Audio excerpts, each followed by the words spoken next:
안녕하십니까. 담비 같은 방송 가무에 오신 여러분 진심으로 환영합니다. 여러분, 기도하면 머리가 좋아진다, 어떻게 생각하십니까?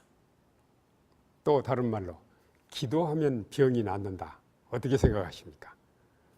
예, 이제 긍정적으로 생각하시는 분도 있겠지만 또 갸우뚱거리면서 믿음이 안 가는 분들도 계시겠죠. 제가 이 부분에 대해서 오늘 얘기를 좀 드리려고 합니다.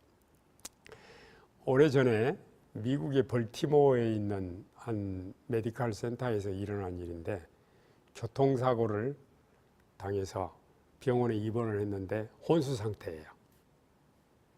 근데 이제 의사 선생님들이 이 사람을 살리기 위해서 온갖 노력을 기울이다가 퇴근 시간이 돼서 퇴근하고, 보통 이제 인턴 레지던트 수련의들이 저녁은 환자를 도맡아서 이제 관리를 하죠. 그런데 이제 그 화면에 이렇게 맥박 상태가 부정맥이 심하게 나타나고요. 또 혈압이 아주 높게 나타나고, 이거는 이 환자가 죽을 시간이 가깝다라는 걸 보여주는 거예요. 그런데 이 수련의가 이 환자를 관찰을 하면서 이상한 사실을 발견하게 됐는데요. 밤 11시가 탁 지나면서 그 높은 혈압이 정상으로 내려오고요. 부정맥이 딱 사라졌어요. 정상 맥박이 나타나는 거예요. 그런데 링겔 주사에게나 뭐 이렇게 의학적인 조처를 하지 않았거든요. 약품 투입이라든지 의학적인 조처를 하지 않았는데 그 일이 계속되다가 아침 7시까지 계속되는 거예요. 그러다가 7시가 지나가니까 또 부정맥이 나타나고 혈압이 올라가고, 이게 이틀째 그래요. 또 저녁 11시가 지나면서 그런 나쁜 증상들이 없어지고 아침 7시가 되면 또 나타나고, 3일째, 이게 4일째 반복이 됐습니다. 너무너무 이상해가지고 결국은 그 원인을 찾아냈는데, 이 병원에 간호사 한 분이, 그 3교대 하는 간호사 한 분이 밤 11시부터 7시까지 일하는 간호사가 자기가 일하러 와서 보니까 교통사고로 죽어가는 환자가 있잖아요. 그래서 너무 가엾고 불쌍해서 그 침상 옆에 그 이름을 보고 이름을 부르면서 손을 잡고, 선생님 얼마나 고생이 많으세요. 이 환자는 못 알아듣습니다. 혼수 상태니까.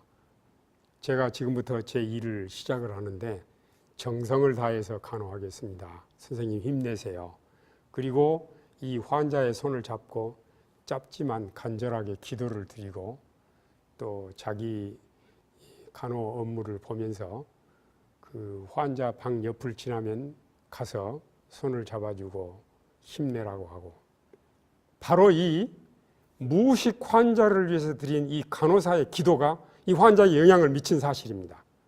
정말 놀라운 사실이죠. 그래서 이 메디컬 센터에서는 너무 귀한 사건이기 때문에 그 도서관에 이 기록을 보관해 놓고 있다고 제가 들었습니다. 근데 여러분, 기도하면 머리가 좋아진다, 기도하면 병이 낫는다, 매우 추상적인 얘기예요.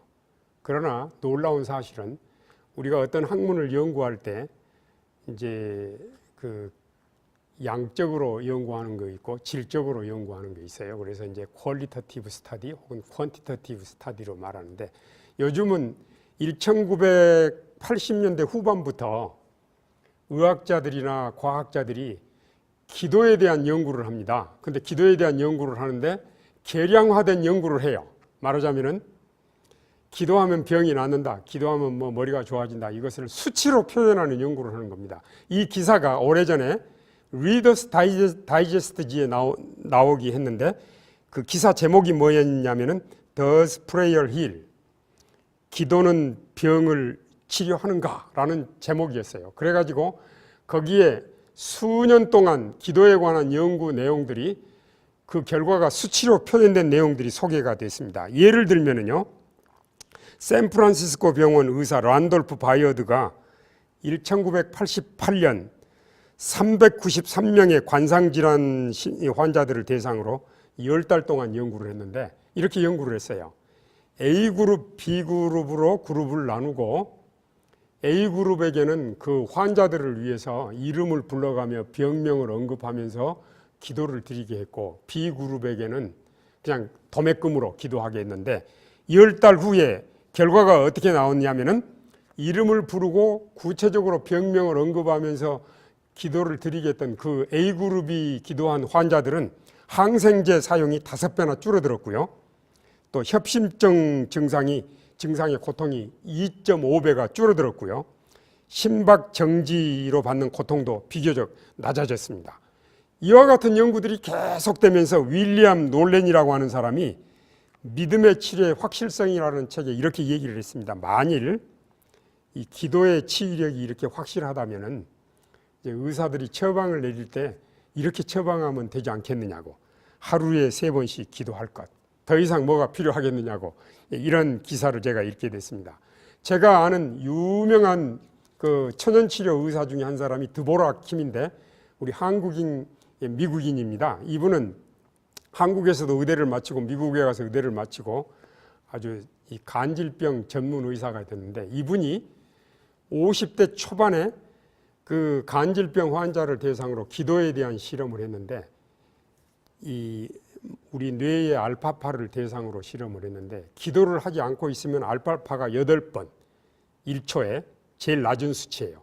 기도를 하고 있으면 10번에서 12번으로 올라가요. 이 12번 정도 움직이면 의과대학생 수준이에요. 그래서 이 기도를 통해서 아주 평범한 환자가 기도를 하면은 의과대학 수준으로 이렇게 뇌파가 상승한다는 걸 알게 됐어요. 여러분, 우리 몸은 뇌의 지배를 받는데 뇌 기능이 향상하면은 뇌의 지배를 받는 기능들도 향상하는 거죠. 그래서 기도하면 병이 낫습니다. 여러분, 사람을 괴롭히는 병의 90%가 마음에서 온다면은 기도하면은 마음이 편해집니다. 우리가 가진 문제를 우리 문제지만 하나님께 맡기면 그 순간부터 하나님의 문제가 됩니다. 여러분, 기도로서 마음의 평화를 누리고 몸과 마음이 건강한 삶을 살게 되시기를 바랍니다. 감사합니다.